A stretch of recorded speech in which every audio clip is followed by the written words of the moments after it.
What up? This is Sean, Lonegevity with the New Old Heads podcast, and here we are for episode 436. We had discussions this week on Diddy, the first day of the Diddy trial, what it means, our initial reactions, and if we care about it, how much we care about it. The second thing we talked about was Doechii and Westside Gunn collaborating on a remix, how that came about, and if it means anything towards the future of hip-hop and mainstream. We then talked about Project Pat becoming a Christian rapper. And finally, we talked about Russ and the conversation around Spotify and if view counts should be public knowledge. What if all of our apps just remove the view counts from everything?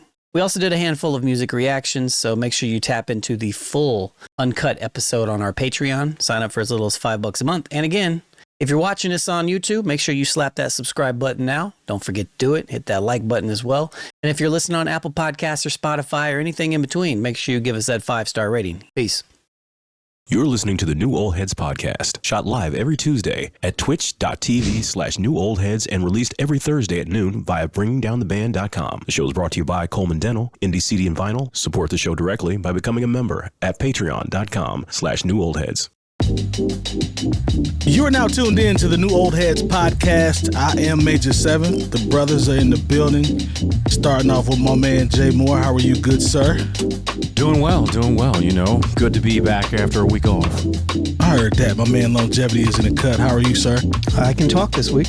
That's good. That's a plus. That's always good to be able to couldn't talk last week. My man DJ Jay Diff. What's happening, man? Salutations. Everything good your way? For the most part. Okay, well. Still recovering. It's all right, man. One day at a time, my brother. We had injury week. Man, everybody had some sort of ailment. Yeah. Yep. And maybe it's just an ailment, or maybe it's due to age and attrition, perhaps. It's part of being a new old head, man. Because part of being exactly. Some things start to distress you a little bit. So yeah, I mean, Father Time is undefeated. Yeah, so Diddy's trial has finally began with opening statements in the courtroom in New York City on May 12th. After a week of jury selection, let's read this recap from CNN from the first part of the day, because there's a lot that went on. And admittedly, I have not really been paying attention to this very much. Mm-hmm. Yeah, I kind of saw it pop up, but let's just kind of see where we're at with this, and then we can kind of go from there. Maybe we can pull this up on this. Catch up today on key lines from Sean Diddy Combs Trial. Granted, today's Tuesday, so let's see. You know, there's probably going to be a lot that happens between now and Thursday when this drops. But music mogul Sean Diddy Combs' trial began Tuesday, where he faces 5 counts, including 1 count of racketeering, conspiracy, 2 counts of sex trafficking, and 2 counts of transportation to engage in prostitution. If convicted, he could face life in prison. He has pleaded not guilty to the charges. Here's what to know from the opening statement. Here's kind of like the highlights, I guess. So prosecution's opening statement, Assistant Attorney General Emily Johnson said there was another side to Combs, the culture icon, who ran a criminal enterprise with an inner circle of people who helped him commit crimes and cover them up. Here's what she walked through. Johnson detailed that Combs forced his former girlfriend, Cassie, to have sex with male escorts, filmed it, and kept the recordings as blackmail. Resources from Combs' businesses were used to sexually exploit multiple women.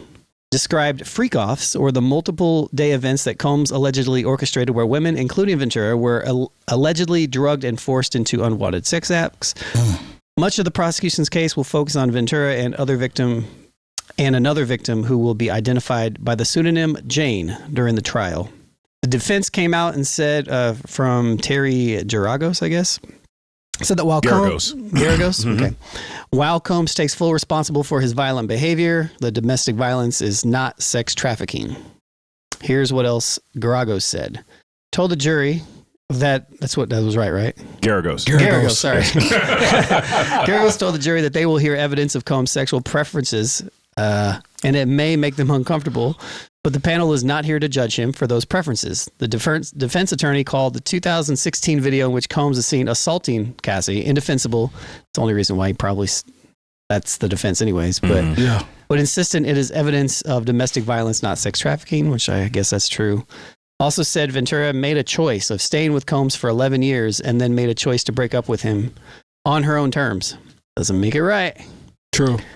So there's a first witness testimony, second witness testimony. There's another part, but there's like There was also a part in here talking about like he watched. What was the pee part? He pissed in her mouth. Somebody peed in somebody's mouth or something like that. I mean, that's what they said. That's what was That's where I was like, do I really want to read further? Well, they got into some other mess. Yeah. This, Hold on, I hate to even be laughing at this shit, but let's just keep going. Yeah. First witness testimony: Los Angeles police officer Israel Flores was a security officer. Hold on. Let's take a pause for a second. Wait a minute. Let's straighten up a little bit. Let's shake it off. Yo, I think it's funny. Lone said, See, you're not supposed to say that. Lone said, he said, wait, where's the pee part? See, that's the part that was funny. Like that. We're not laughing at Tell him about the gun line. Tell him about the gun line, ball. Man. All right, so Okay. first witness testimony. A Los Angeles police officer, Israel Flores, was a security official at the Intercontinental Hotel on March 26 when he got a call saying there was a woman in distress. Here's what he said. He stepped out of the elevator and saw Combs and the woman in the elevator lobby. Flores testified that he escorted Combs and Ventura back to the hotel room. Flores also testified that Combs approached him in the hotel room with a wad of cash that he interpreted to be a bribe. He said he declined the cash. He said Ventura later left a hotel with a purple eye. He filed a report on the incident after, but said he didn't call the police because there was no victim there. Obviously, nobody was pressing charges. Okay. Well, you should have took that money. Yeah, potentially. but we saw the video of her running away, so we've seen that. Second witness testimony came from Daniel Phillip, who described his role as managing male strippers for women. Philip will be back on the stand tomorrow. Here's what he said today. Philip said he was called in 2012 and received money to have sex with Ventura. He testified to having sex with Ventura while Combs was sitting in the corner. He said Combs would direct him and Ventura as they had sex, ask them to use baby oil every time. Of course. Because he had a whole room of it. Yeah, he used 10 allegedly. bottles at a time is what they were saying. And Combs recorded it on 1 or 2 occasions. Philip said Combs once took a picture of his driver's license and said it was for insurance purposes, which he perceived as a threat. Philip encountered one incident where he saw Combs assault Ventura at her home, dragging her by her hair into her bedroom. He said he didn't report the incident because he was afraid he may lose his life. That's interesting because I thought there was the P line. Wasn't there something about P? Yeah. Yeah, I just think you may not have. So maybe this went on for a long time. Yeah, this been going on. This might have been just day one. So I'm guessing, but I thought that was revealed in the first day. So maybe they're just saying that it's not one of the important pieces. Maybe it didn't make this rundown or whatever. It didn't make CNN's rundown, but I've definitely seen it's out there. some things about her. It's actually her disposition. I see. It's them questioning her about what went on, asking if she actually enjoyed him peeing in her mouth. She's saying she didn't enjoy it. I imagine not. It's a man. I mean, of course, her husband's in there. Yeah, well, I think they actually told him to. I don't know if he was present for her disposition or whatever, but what I think we're dealing with here is a sexual deviant. Yeah. Obviously, and that being Sean P. Diddy Combs, and he engaged in a lot of acts that people were paid for and people participated in willingly. That does not excuse the behavior or the type of person he is. But from what I've been seeing, it looks like a lot of willing behavior happened at some of these shindigs. Again, I'm not taking anything away from what he's doing, but it also seemed like there was like a lot of coercion with threats because of Diddy's power as well, because of the power that he could potentially hold over people. That's true. To some degree. Yeah, to some degree. And it also turns into that as well once things get to court, because when people start seeing money and things of that nature, a lot of times their tune changes as far as what actually happened. Now, I'm sure Cassie has been damaged emotionally, and I mean, we've seen physically over a lot of things that happened. But she goes into detail talking about how she was in love with this man and she knew what kind of person he was. And she was around for 10, 11 years. Yeah. And again, these are not excuses, but sometimes it takes some self-involvement to actually look at yourself in the mirror and realize that this isn't who I am. Right. It feels you would think somebody would realize that before it's been 10, 11 years. But again, with that being said, you know, there is something to be said about just feeling trapped and feeling like this person is controlling my life and I can't get away from it. You know, and like if I do try to get away from it, then what's going to happen to me, and you know, what are the repercussions and everything with that? I think what Lone said is spot on. It's a situation where you're dealing with people that have actual fear. Yeah, like, that's the part. Yeah. And what we read, fear. what we read actually kind of described that a little bit. You know? Yeah, because even the comment about the gentleman's driver's license, that's a fear. That's a play on blackmail. That's me flexing my power. Yeah, that's like, oh, you saw this? Let me take a picture of this, just in case I need to find you. You know, it's like that's more than like that's a little bit more than deviance. Yeah. Yeah. And He's a that nasty particular, motherfucker. He's nasty. for sure. But in that, like, so I think it goes beyond that, I guess, is what I'm saying. Yeah, I can see that, and I think a lot of the problem too is people give people with money too much power. Yeah, it's almost like anything goes just because you have money. Nobody's above the law. Nobody's above the day of reckoning. You have a say so in a place in order to decide somebody's fate without being burdened by how much money or power you think they have.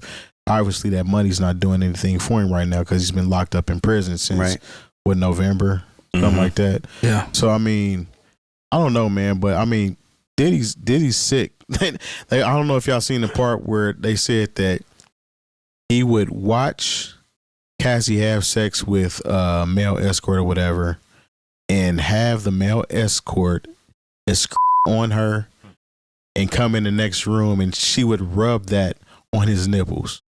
that's so weird. She's I disgusting didn't see dude, that man. one. I didn't see that one. No, I saw that. This is going to be an amazing episode. Yeah. I didn't see that one. Demonetized. No. That's crazy work. What you just said, though. I know, That's and crazy you know, all work. this stuff that's crazy work, and I feel like this individual is I don't even call him a sexual deviant. Well, yeah, he's a sexual deviant. Let's just get that out the way. But I have yet to hear anything that makes me say, "Oh yeah, life in prison."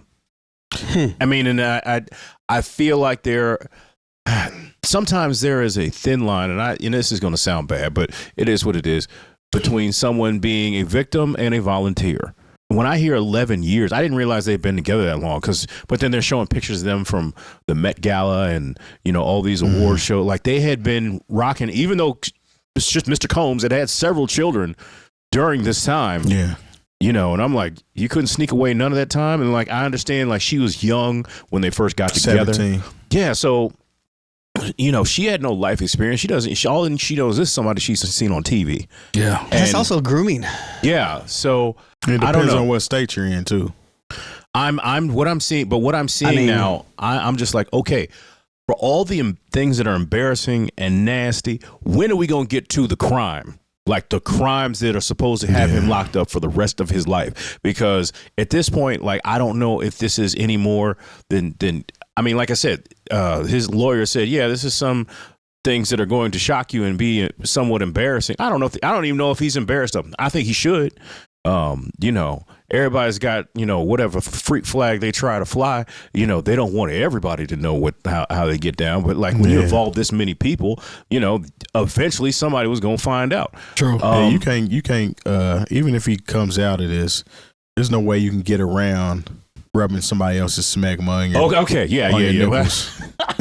No, you can't get around that. That, and I'm, you know, and that follows it's going to you. be a hard, you say he comes home and you're looking at dude like, no, I'm here. You can use the plastic cups.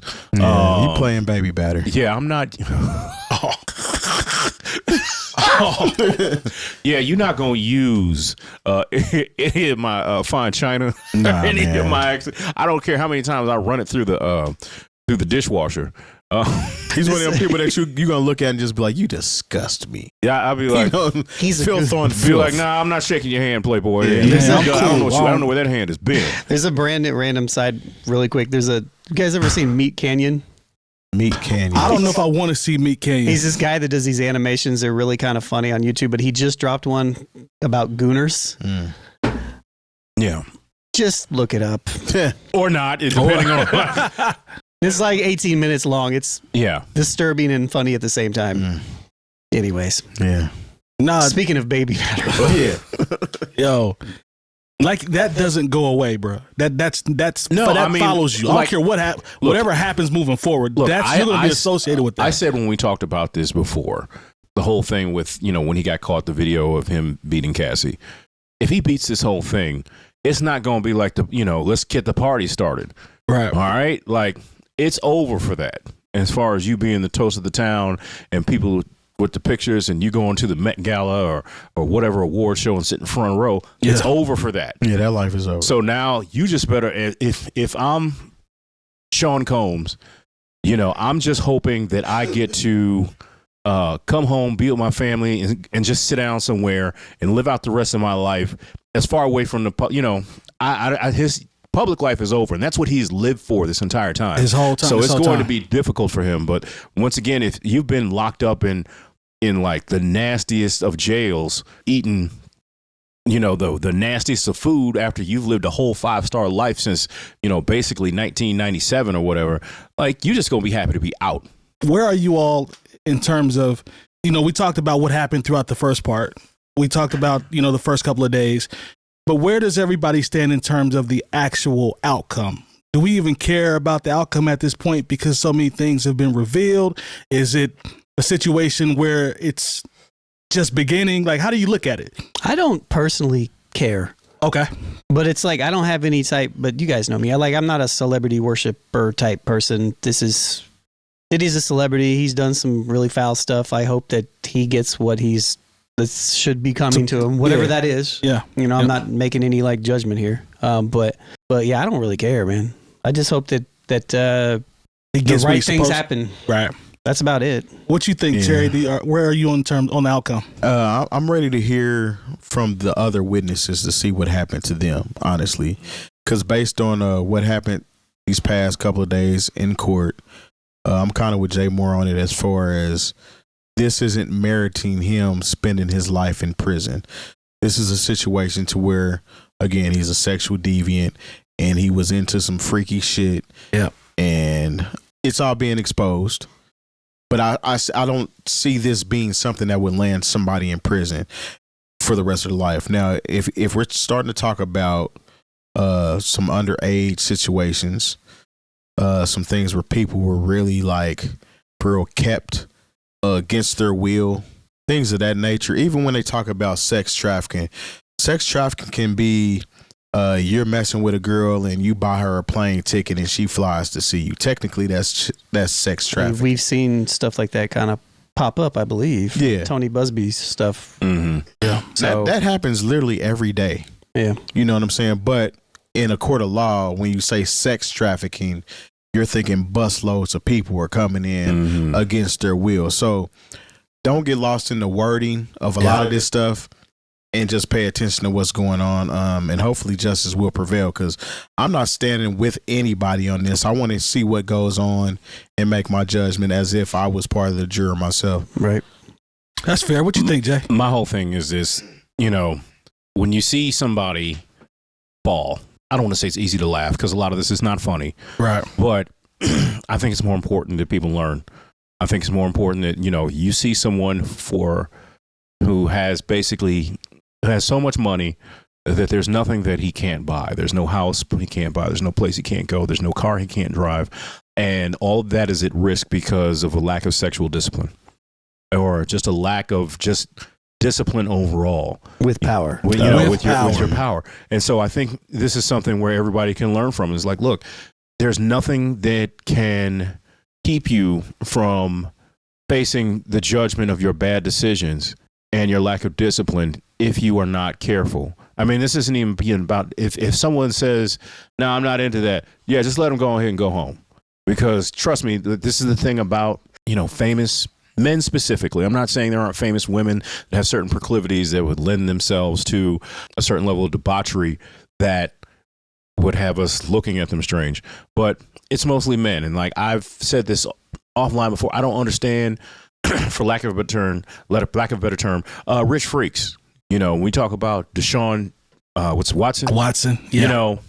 And for him, you know, getting women off of Instagram and, you know, and then whipping his yam out or whatever. And like, that's such nasty work considering, you know, here you are, the $100 million quarterback of, you know, the team in your city. Like, you honestly could just, you know, say, hey, yo, who want to come over here and play with Deshaun's dick? And you'd get some responses.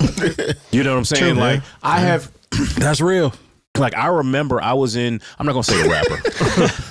I was in the club with a rapper, had, you know, maybe a hit and a half, and, you know, he's there with his crew. You just played said rapper. No, I mean, this was early in his career. He went on to do a lot. Okay. I've told this story. I'll tell you offline. And I just remember, you know, they had the little VIP. I'm with the people from Def Jam. There are women literally like spreading their ass cheeks to get into this is when he just had about a gold record's worth of fame, you know. So I'm imagining multi-platinum, multi-millionaires, the level of foolishness like open ass women will involve themselves with just to be next to somebody famous. Like, you don't have to do all this. I know, like I said, I'm not, you know, it's kind of a weird way to look at it. And once again, this speaks to maybe the dysfunction and the sickness in some of these people's minds. Like, you know, when we talk about Bill Cosby and all this stuff, like, that's about him wanting to mess with women who's asleep. Because trust me, you know, at the top of his fame, he could have been like, hey, you want to be one of Claire's friends on the Cosby Show? Let me know what that do. And then you got a position. He's in a position with that, or she's in a position to say yes or no. You know, but instead, regular sex stops working for these type of people. That's why Bill Cosby's track record, the women that were accusing him weren't all that pleasant on the eyes. I think he was just done messing with attractive women at one point in time. Well, I mean, by the time we saw him, he wanted to try something different, you know. And so, like, they, you know, we that was unfair of me to say. But yeah, it definitely was. But I mean, that's part of it. But once again, it's messed up. I talked to somebody about this, and you know, some of these, like I said, I saw the thing. It was a documentary that W. Kamau Bell did. We got to talk about Bill Cosby. And I'll just be honest, I didn't believe all them women. I think some of them got caught up in a good Hollywood game, and, you know, they went to a married man's hotel room, and, you know, they wind up not getting a record deal or getting to be on TV. Now, mind you, I only have to believe one of them to think that Bill Cosby is a piece of shit for the things that he did, and that's enough for me. But like I said, there's a thin line sometimes between being a victim and a volunteer. I think every man who's famous needs to learn from this is you need to have a level of discipline. I saw this thing with Lenny Kravitz. He put out an album last year that was kind of ignored, but very good. Lenny's super rich though, but like, so it's all good. He's not hurting, but he said he hasn't had sex in like 7 years. Good for him. And you know what? You know, ain't nobody coming after Lenny at all. You know what I'm saying? That level of discipline lets him live a life that he can go to sleep every night not thinking somebody's going to pick up the phone and call TMZ about it. Depends on if he did something 10, 15, 20 years ago. But, I mean, that's true. That's good for him, man. All I can really say in this situation is anybody that's coming up or, you know what I'm saying, coming into some money, some kind of power, some kind of influence, do not let your sexual tendencies take over you to the point where you're trying things just because and just becoming this maniac that just wants to satisfy every little sexual itch that you have, because it's disgusting. Or just be honest about it. Or that. Yeah. Tell the truth. Like, be honest about it and just eat it. Look, that's it. That's it. Pause. I mean, he's right though. He's right. I mean, you know, he's right. Look, look. Imagine if Diddy was comfortable enough to be in the open about these things. And what if he probably wouldn't be in? No, he'd be at home right now. He'd probably be in the crib right now. You know, because like I said, there's people out there who will not, who are looking to say yes to involve themselves in whatever weird stuff you like. So yeah, have we learned anything about society and how certain public figures are viewed during the situations like this? Absolutely, everybody has their own opinion and have held their own court, so to speak, before this even happened. So there's a lot of people that have formulated how they felt about him based on just not liking him. So they're going to automatically say he's guilty. Obviously, he's done these things. But again, to me, it kind of boils down to being a willing participant and somebody that was made to participate. And that's kind of what I'm waiting for before I can pass judgment. Mm-hmm. Good answer. Yeah. I think you got it on that one. That's pretty much it right there. That's a good answer. Yeah, but I think even still, though, the only pushback I would have towards that would be that even if somebody is just around consent, and once somebody decides no, that should be it, and that's just the way that it is, and we need to teach our young fellas and women, but young fellas in general, early from an early on age to understand what consent actually is, and to that needs to be something that is learned from a young age. And, that's real. That's real. And that this stuff is not okay, and it shouldn't be looked at as okay. And and I think sadly, when there's so much drugs and alcohol involved, once again, we do need to have those conversations. I don't know in what form we could have those conversations, especially with our young men, because it can get dicey on what, somebody, I don't know, maybe you got nephews or, just young people that, you might see them and they might have some questions. We got to start having these conversations. But one of the things that I would tell anybody, especially if you're young, if she's too high or too drunk to say yes, the answer is no. True. And just understand, don't try to, talk your way into it's just easier for you to step away and not have there be any questions later on. That's real. That's real. Jump into this next one here. So Westside Gunn and Doechii blend the culture for good.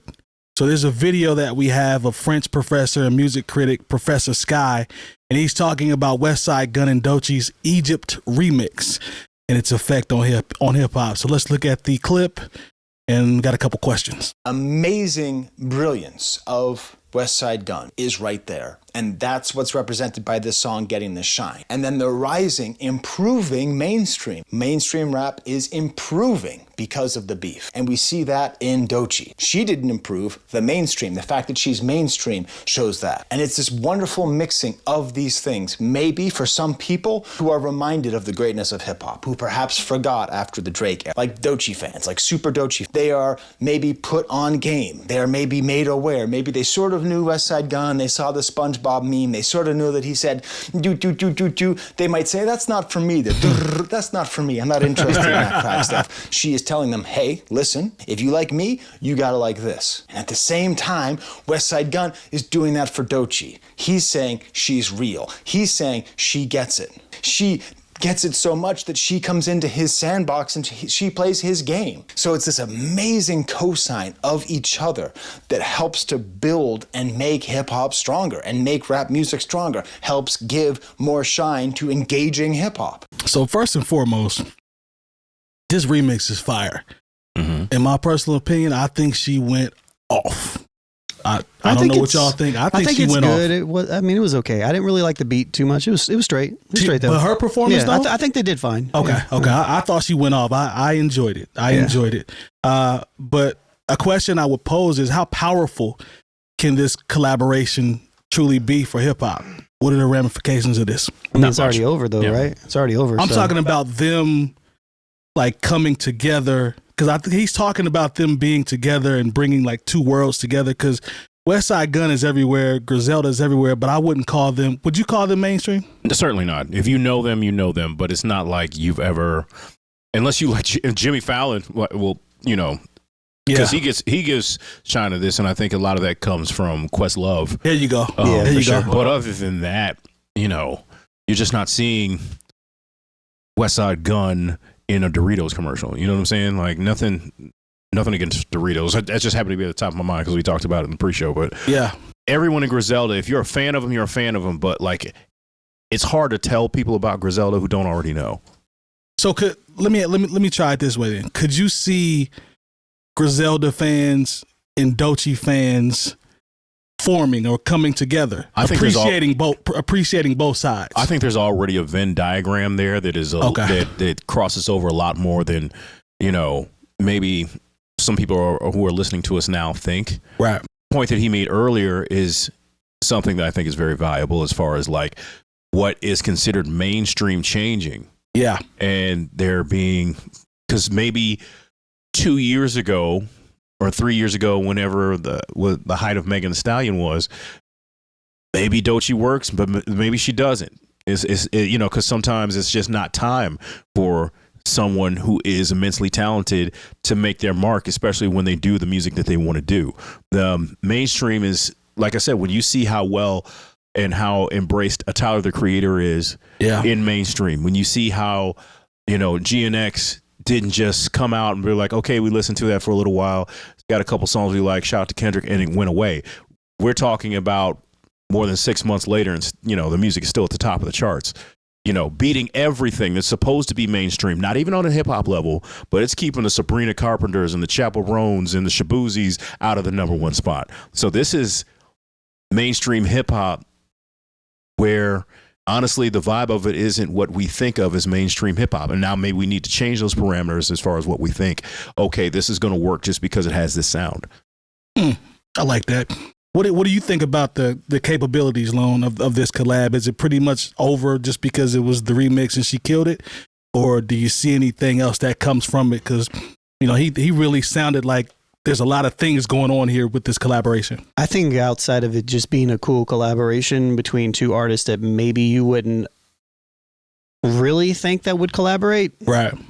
There's not really much there for me. I mean, like, Doechii isn't really mainstream, you know, like Westside Gunn isn't really mainstream, even though like they were on Shady and she's on TDE and she won a Grammy, or she was nominated, right? No, she won. She won. Okay, Yeah, she won. Still, but like, I don't know. I don't really see it as super powerful or anything. Yeah, I don't either. I'm kind of with you on this because we're literally talking about two niche forms of hip hop when we talk about Doechii and we talk about Westside Gunn and the whole Griselda movement.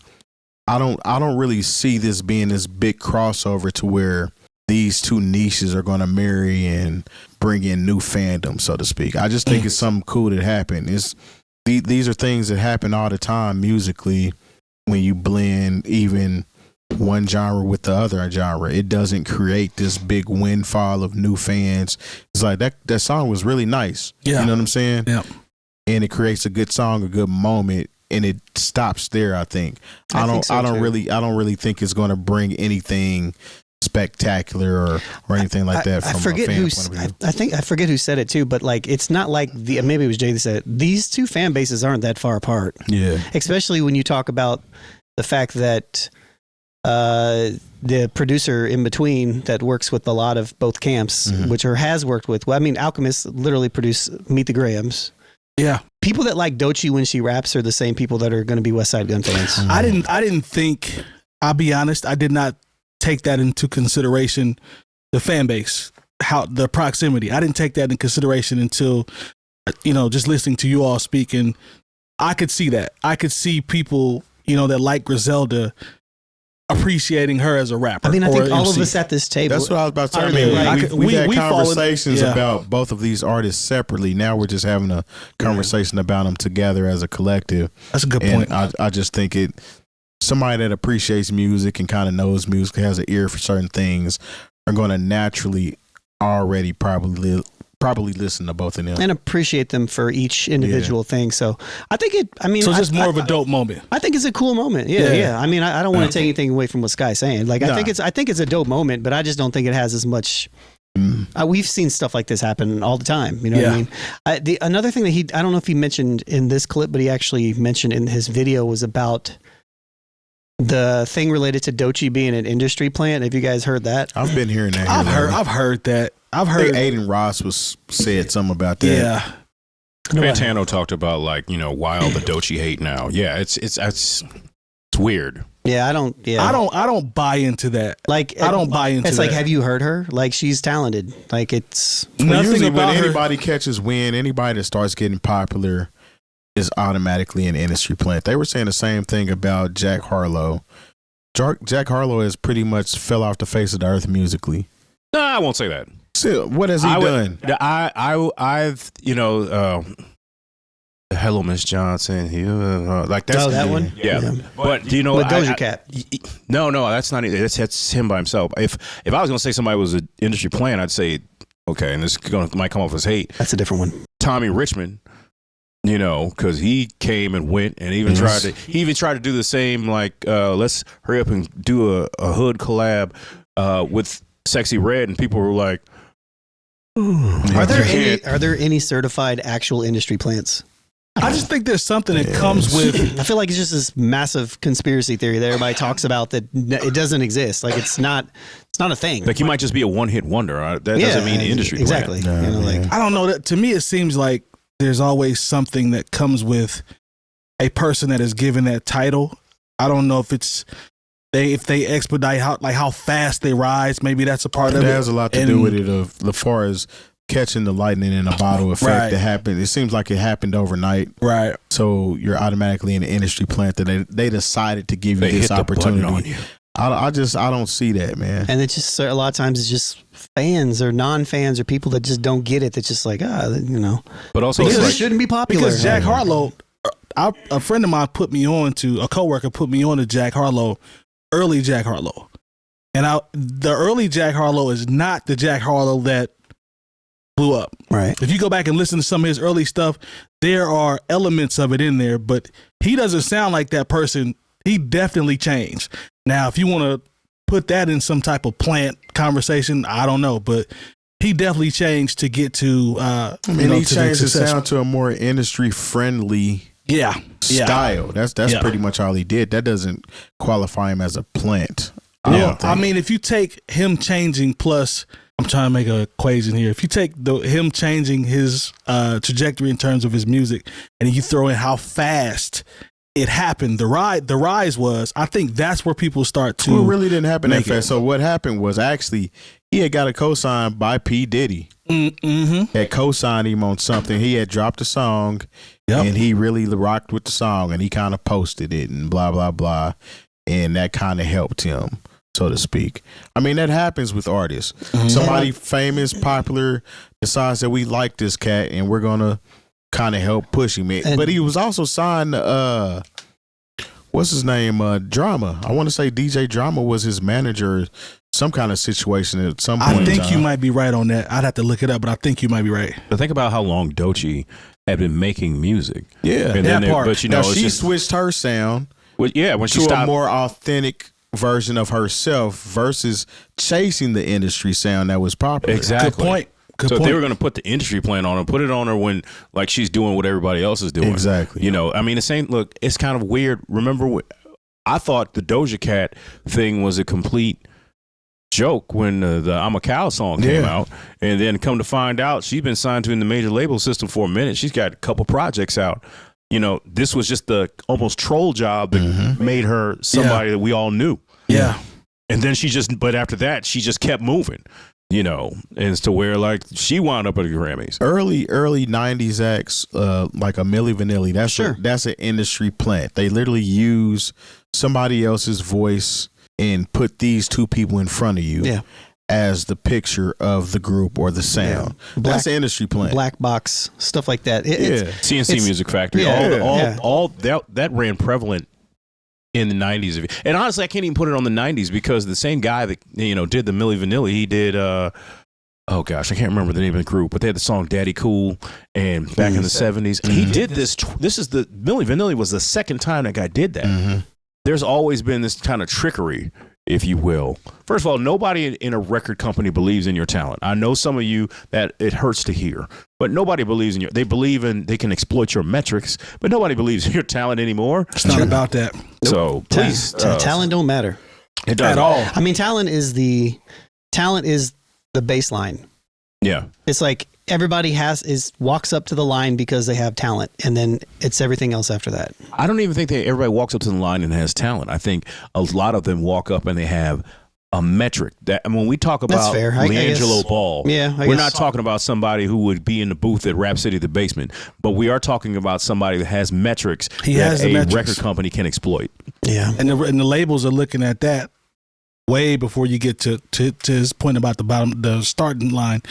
It's that first out the gate. Yeah, that's true. If you're talented, it's like icing on the cake at this point. Yeah, it's just another metric. Yeah, metric.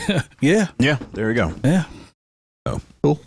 Well, yeah. Shout out to Doechii though. She's dope. We've been rocking with Doechii for a while now. Thanks to our partners. Dr. Coleman of Coleman Dental is our go-to dentist. He's a longtime Indianapolis arts and music supporter located right in Broad Ripple. Our good friends at Indie CD and Vinyl operate one of the best record stores in North America. Shop new and used in their site or visit them in person. And the best way to support the New Old Heads is to visit our Patreon and become a member. All details on newoldheads.com. Project Pat saves himself and others with his new focus. So Memphis legend Project Pat has a new profound faith in God. Pat's former gangster mentality has shifted to gospel. The Memphis rapper has been visiting various prisons across the country trying to save one life at a time. And here's this video from via TMZ. All I can say, man, is all glory be to God. You know what I'm saying? Yeah. I can't take no credit for nothing. You know what I'm saying? Did you ever imagine that would be your reality, you know? No, you never know what's going to happen until you go to God and find out what he needs you to do. You know what I'm saying? Yeah. You know, a lot of people think they know, but you don't know. He know everything. We don't know. We only know a little something. How many people do you think you like helped, like, you know, bring to God, like, at your shows? Because I saw you it was like 300, 700, like. We've been going into the prisons a lot. Me and my partner Mike Brown, and man, it's probably been over at least about 20-some people got saved. That's incredible. Yeah, in the last few years. Yeah. Man, that's the goodness of God, bro. Well, listen, I love to see a man with purpose, man. Hey, man, praise the Lord. All right. So, considering Pat's history in rap, is this surprising? It's never surprising to me when people, I don't want to say mature because, you know, there are people who have become mature and it doesn't particularly line up with a certain spirituality. But, you know, regardless of what, you know, certain rappers rap about, a lot of them, especially if they're from the South, grew up in Southern Baptist tradition, a lot of them. They went to church. Their parents were ministers or whatever. Grandparents, somebody. You know, somebody in that house in Memphis, was praying for Pat this whole time. And, you know, sometimes you grow out of it, you know, like, at one point, we probably, if we had this podcast 40 years ago, we'd be like, wow, is it surprising that Al Green, after singing about the love and happiness and all the things that he sang about, now he's preaching the word? I hate to turn it to Kanye, but this is what Project Pat is doing what Kanye West thought he was doing. I like that one. Yeah. And I don't know. I guess anytime someone takes this part of and path in life, I'm never surprised. And, you know, there's somebody who's going to listen to Project Pat before they listen to any, you know, mega church pastor because, you know, Pat's been in the streets. Pat's been to prison, you know, before he was going voluntarily to, you know, to speak to the people who are in there now.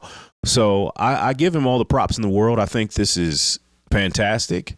And I think he's sincere about it. That's what I think is what moves me more than anything, because sometimes I'm thinking, you know, a lot of times when the devil stops paying, you see, hey, what's God talking about? Yeah. You know, and I don't think that's where Pat is. Pat could be, instead of going to these prisons to preach the gospel, he could be anywhere, you know, getting show money, you know, to do what he's been doing for the majority of the time he's been in public life. So, you know, I mean, like, I think what really gets me is the sincerity of it. Yeah, I echo that. It's authentic. And this is not a Mace pivot. This is, the Mace pivot was bullshit, if we being honest. I mean, not necessarily. I mean, he was involved with whatever Diddy had going on, so I don't know. Honestly, I thought Mace was I never bought Pastor Mace until he wanted to sign with G Unit. Then I thought that was a weird pivot. I never bought it. But this right here, this right here seems way more authentic to me, and this shows growth and maturity because he's been through a lot. It's documented. So if it comes off authentic and this is, you know, it's on his heart for him to do this, I'm all for it. I'm not mad at this at all. I think it's dope. I hope he continues to do it, continues to go around the country and speak, you know, and get with people and help them change their lives. Prison, inside prison, outside prison. I'm with it. I like it. I think it's real. Yeah, I honestly, I can't speak on another man's path to salvation, so to speak. So I mean, I applaud him for doing it. It's definitely honorable, and it, like, again, like I said, it does seem like it's authentic. But yeah, I mean, I really don't have anything else to add to that conversation. Yeah, honestly. Yeah, I don't really either. Yeah, I mean, good for him. Is really kind of all good for him. You know, and you know, like I said, sometimes you're able to reach people just in a way, like, you know, sometimes you got to talk to people where they are. You know, there's a lot of people who, you know, profess their love for the gospel and would never go to a prison. You know what I'm saying? Like, it's one thing if you say these things and you want to come to somebody's church. I mean, don't get me wrong. I understand the word is needed there. But, when you're going to involve yourself with the least of us, the ones who have shunned by society, I just think that is a whole nother level of commitment. I don't think he's in this to see what he can get for himself. This is about other people. And so that's why I, am so happy for him. And honestly, that's, because this is a complete 180 as far as, what he's rapped about. And the thing is, I'm still such a fan of Project Pat. I've always Absolutely.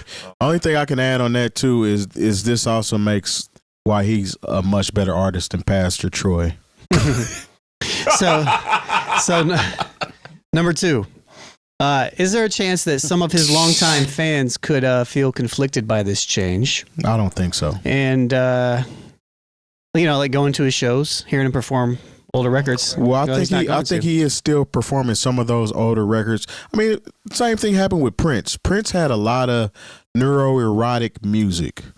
Once he found Jesus Christ, Jehovah God, became a Jehovah's Witness, his performance changed, but it didn't take away from his artistry and his performance as a whole. I mean, we all witnessed what he did at the Super Bowl. Yeah, that was amazing. But do we know any records from Pat outside of the stuff that he's done? I've actually heard some of the newer joints that he's done since he's been saved, and it still sounds on par for a Project Pat feel. Is just not the same content. You know what I'm saying? So that's what I'm glad you said that, because that's what I haven't heard. I haven't heard any of the records post, like Terry said. But now I'm gonna go look them up because I hadn't heard them. They're not bad. I mean, and when you think of a performer like DMX had some really powerful music that would pull at your heartstrings and were very emotional. And at every concert, he would lead or end with a prayer. So this is what he was. This is what he embodied at all times, and he still had that same subject matter. Somebody like Project Pat has kind of went from not being the one that might pray for you at the beginning to the one that's doing it now, because he's came into that life. And I'm not saying that DMX was a gospel rapper or a Christian rapper, but he knew who God was. He definitely wanted you to know that too, and he wanted you to feel it. And a lot of people talked about how they felt when he prayed, when he was at these concerts. And it didn't affect anybody's experience as far as just because he's talking about God. I don't think it's going to do anything. I think with DMX though, the one thing I would say is he came out the gate that way. This is a pivot. This is an actual pivot. That was on brand with X from the jump. Yeah. So I think that's what makes this a little bit different. That's why I posed the question about possibly being conflicted, because that's a nice turn for people that's been rocking with Pat for a long time. Not that they don't like it. I'm just talking about just the overall experience. Yeah, you're not really a legacy artist anymore, right? Because you can't do any of your old stuff. Or if you dibble and dabble in your performances, then we look at it, we pull back and we say, okay, so what are you doing here? Are you in, or are you? Yeah. People may start doing it. I'm not saying that's what will happen, but you have to take those things into consideration as well. Bald head scallywag. I bet you he's still gonna perform that song. I mean, he got to. He has to. Yeah. There's certain records. I need Chicken Head. He's just gonna have to. Yeah, maybe he edits them. Yeah. I was sitting here thinking before I said that, like, how can I edit this bald head scallywag? I mean, it's not that it's like already edited, kind of, but like it's the connotation. It's like this. Yeah. It's what it's. Yeah, it's the content. I'm gonna need Chicken Head. But there's going to be real sanctified people who are going to say, "Now, Pat, you can't serve two masters." Well, they're going to, but at the same time, their judgment is not what he's worried about. Yeah, they're gonna say he still do secular music regardless, even though he's rapping and he's trying to rap with a Christian connotation. They'll still say it's secular music. Mm-hmm. So I don't think he's going to.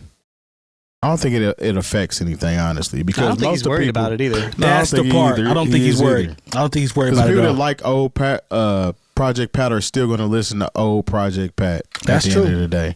And remember, like you're talking about old Project Pat, like these people are also the people who might have started with him. They're also 25 years older now. They're probably these are people who might be deacons in the church. These are people who that came up on Pat. They came up on Pat, and now they're part of they head of the building fund. You know what I'm saying? So like that's just how it goes. Yeah, but it's just the authenticity for me. This seems legit. I don't think I'm ever going to be head of the building fund. No, you're not. Hey, man. Hey. Never know. Hey, I think I do. Yeah. You didn't think Pat was going to be, you didn't think that you didn't see this coming either. Evangelizing in prison. I know myself a little bit more than Project Pat.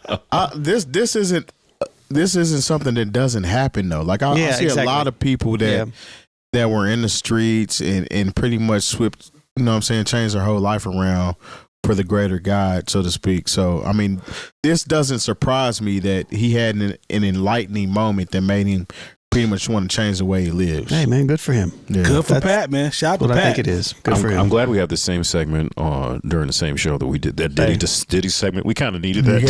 Come on down. Yeah. Had to wash it. You know what I'm saying? Now you see the math. Yeah. The math be math. That's why it's placed there. There we go. Good job, Lon. Russ has come out and he's been trying to go against the Spotify machine again. Okay. Big G for that. Yep. Yeah. And, he has shared his thoughts on the validity of Spotify's monthly listeners. The internet's biggest music critic, Anthony Fantano, agrees with his comments and also added some own thoughts that he has on this.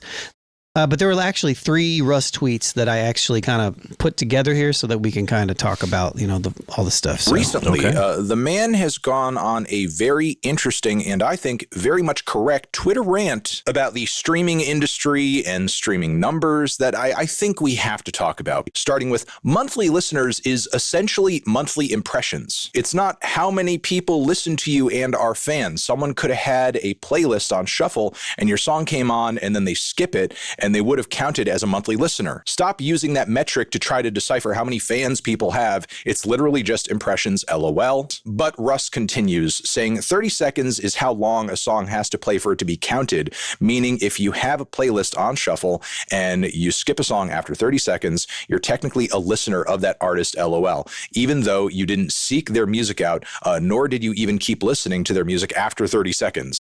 Which is interesting. I didn't know that part. I didn't either. But I do know, I'm pretty sure that I think that playlisted music gets a different royalty rate. Okay. But anyways. Spotify should remove the public display of listener counts and streams. It's a catalyst for unhealthy comparisons. It creates misleading metrics like monthly listeners and incentivizes people to cheat so that they can inflate the perception of popularity. I actually agree with that a lot. Mike, you had some questions that you added on here. So one, how should aspiring artists react to this information theory? Do you have any thoughts on that?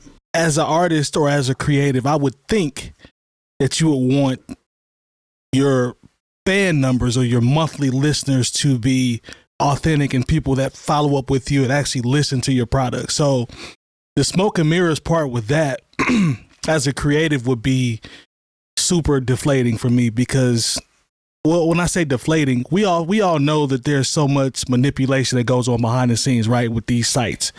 But just on its face value as a creative, you want your monthly listeners to be monthly listeners. Right. So if I'm a creative, I mean, it takes a little air out my sail because am I getting scammed? Like, are these people really rocking with me or is just everybody playing a game behind the scenes? I could see a lot of artists reacting that way. Yeah, for sure. You guys know I've taken most of my music off Spotify, except for like collaborations and some stuff. But like, I think it was February, I got an email from Spotify and said, you have 767 monthly listeners. And I'm like, how? Yeah. Right. And then the next month I had like a fraction of like a 10% of that. And I'm like, I must have got added to a playlist somewhere or something because that didn't even make any sense. Yeah. I don't even know how to even make, like, I was actually kind of upset. I was like, great. That just means that a whole bunch of my music is getting played that I'm not going to get paid for. That part. But that's very, very, everything that Russ is saying right here is actually pretty valid. Do you guys have anything else about the artist piece or? No, I kind of think it depends on what kind of artist you're talking about, because some artists may want that because all they care about is the number itself. They don't really care about what they're actually doing, because a lot of people gauge your success off of numbers. The people that are gauging your success off of numbers are the ones that don't really care about what Spotify is doing. So if I'm Joe Blow, the MC, and Spotify says I got 10,000 followers, to the common listener, I have 10,000 followers or listeners, subscribers, whatever, and that impresses them. It may not impress the artist, but surface level it does. So it's kind of a catch-22. When it comes to like a monetary payout, it doesn't bode well for the artist. But for the people that just look at number metrics only, this makes them seem more important. Well, impression number metrics. Yeah. Right? Because to Mike's point, there's a difference from like, I'd rather have 500 real fans that listen to me religiously and it's consistent every month. Yeah. As opposed to some number that jumps up to 50,000 and then down to 2. And like, or back, you don't really know what's going on there. That fluctuation is crazy. Like your example was spot on. I was like, how? This doesn't make any sense. Yeah. Are artists able to leverage any type of position for themselves with these numbers? I mean, like, I think maybe, I feel like people are catching up. Like, I feel like, it's more, it's like, it used to be a thing you could look, I think it's in combination. It's like, all right, do you have followers on this platform? Right. Do your monthly listeners add up to it? And does your social media make sense to this? You know what I mean? I think it's a combination. So I think, yes, if the other things check the box off. Because honestly, for all the discussions we've had about numbers and metrics and all the tricks that are played, I don't really believe much of anything. For sure. We had, short conversation on Friday, about our own numbers, and how we feel like they're being manipulated. Not even by us. It's just there's so many tricks and different things that are implemented to either get your content, music, video, whatever, in front of people, but then there might be something, within the algorithm that hides your music. Right. So I don't think anybody should get too high or too low on any of these things, Yeah. So at this point, I don't hardly believe in any of the numbers that they post in front of people. Like, I posted something today on, just my personal Instagram, and I come back 3 hours later to post something else, and it says that I have one person that saw that. And I know that's not true because I posted it on Just Keep It Real, Take That Tuesdays. Thing at the same time, and it's got like 115. And so I know there's some kind of trick being played to where it's not showing me everyone who's seen the content on my personal page, but for some reason it'll show me who's seen it on my Take That Tuesday page. Interesting. That is interesting. So we can transition to that. So are public views a net positive or negative to both the consumer and or the artist? Because think about it, Apple doesn't have public views. Okay. That's true. Honestly, I don't think Tidal does either. Now that I think about it. Tidal, I think you're right. Yeah, I think you're right. I personally think that I think it's beneficial towards society if no numbers are published. I think it should be an internal metric. It's something that me as an artist, I should be able to look and see. Right. But why do you get to look at my numbers? Who are you? Why? Like, so it's just weird thing. I want you to gauge my art, not my. Yeah, it's very weird, and it kind of goes back to what I was saying about how people only pay attention to numbers. Like, a song could be slapping but have 10 views on it, so people will skip over it to listen to the song that has 2,000 views on it. You know what I'm saying? It's the whole cosign thing. People have to be told what to like. It has to be engaging to other people before it's engaging to the next consumer, and that's unfortunately the society we live in. And so the whole metrics of Instagram and all of that thing is based off of likes. How many likes can I get? You know what I'm saying? Do you think that if we remove the numbers, let's say YouTube, for example, just no public numbers. Let's say Spotify, no public numbers. Social media in general had no public numbers of what views we're doing. Do you think that would potentially trigger any type of societal shift? Oh, 100%. I do. Because I think that people would be frustrated because we're in such a numbers-based society. I think people would go crazy if they couldn't see the numbers. I think you could literally see people going crazy because it's come to the point, to Terry's point, that's what it's about. Now, on the other side of that, would the art, would the music be appreciated more? Perhaps, because now you're just going through and picking what you like as opposed to picking who has the most views or the most follows. So I definitely think it would be a shift. If they took all the numbers away, you'd see some people that would be happy, and you see some people losing their mind because they fiend for the numbers and to be liked and to be viewed. And there's so many people that don't even do content, but they want to go to Instagram and make sure they see how many views they got today. Like it's just weird, man. But people it's literally everywhere. make videos about why is this video not performing and getting the same numbers that my video did. Like I've seen this. Yeah. He's right. His videos about videos about performance on the same videos. Yep. It's like, come on, I have 100,000 followers, and this video I just posted yesterday of my Get Ready With Me only got 30 views in 10 minutes. And they're literally upset about that. Yeah. This person's acting like this. That's what he's saying. To Terry's point, they're acting like this is a life or like it's bothering them. Like don't videos. get it twisted. If this was me, and it has been me, it would bother me too. Mm-hmm. But I think, yes. So I think to that point, I think yes, it would still bother people. Mm-hmm. But I think it's up to you at that point to whether you disclose that with anybody. That's fair. You know what I mean? Yeah. Like, I mentioned this to you guys over the last week. I went and scheduled 27 TikToks. Mm-hmm. Yeah. Every single TikTok that I scheduled did not get over 10 views. I went and downloaded from our drive and I re-uploaded them just in real time. Just uploaded them. Every single one of them has got over 400 at least since, and just reposting the same ones. Mm-hmm. I don't know what's going on there, but something is weird about their scheduling thing. Yeah. So it's like... Yeah. It drove me crazy. That frustrated you, didn't it? Yeah. Why are you making me get on this app every 3 hours to schedule this? As so it can show you advertisements. Mm-hmm. Exactly. That's exactly why. And so I think it's some goofiness. It's all a loop. Yeah, it's some goofiness. But it's a loop. But people are more concerned with numbers and how people perceive them versus the actual package a lot of times.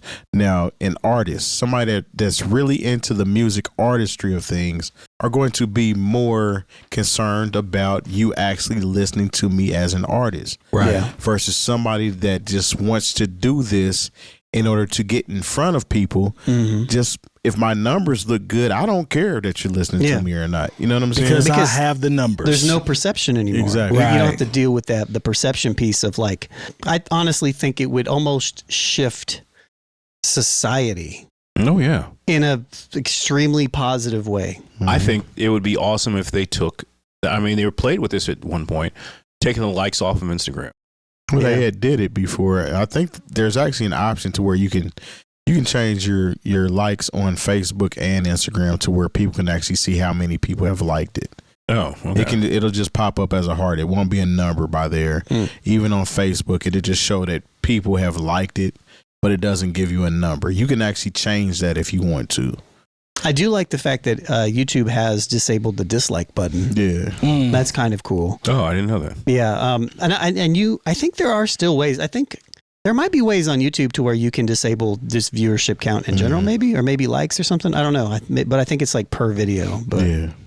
I don't know. I kind of agree with Russ on this in general. I just think that it's on pretty much every pound for pound, but like the public display of listener counts is just... Yeah. Like, I get why it's a thing, but I feel like it's just making us miserable. Yeah. And it's not as important. It doesn't have as much merit as people give it. Yeah. I almost think they should pass legislation.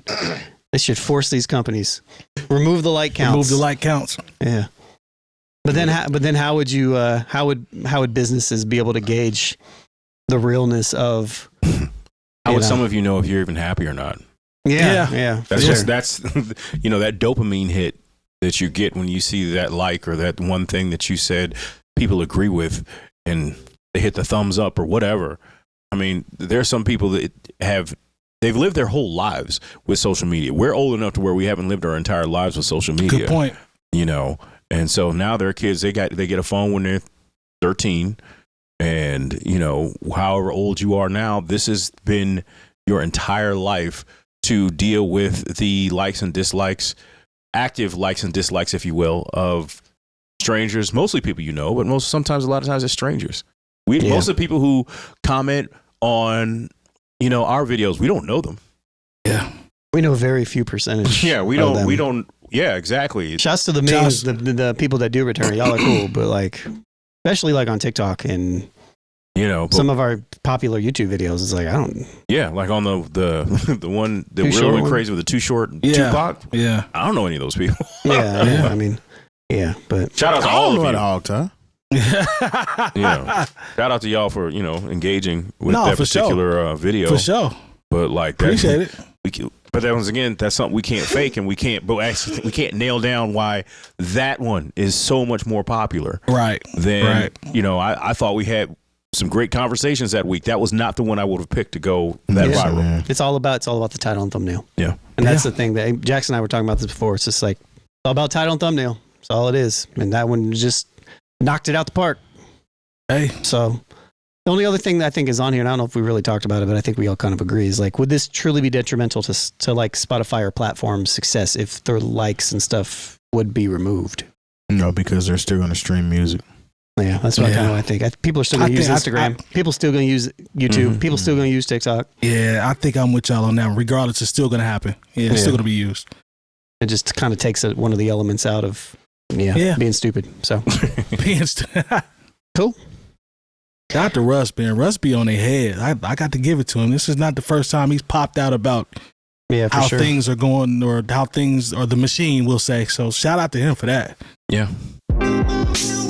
NewOldHeads.com for all the education you need this year. If you see it, like it, subscribe to it, give us a 5-star rating, hit the bell for notifications, sign up, all that good stuff. And don't forget to check our Patreon out for our unedited episodes. We appreciate the support, and we'll see y'all next week. Peace. Yeah, bye. In a minute.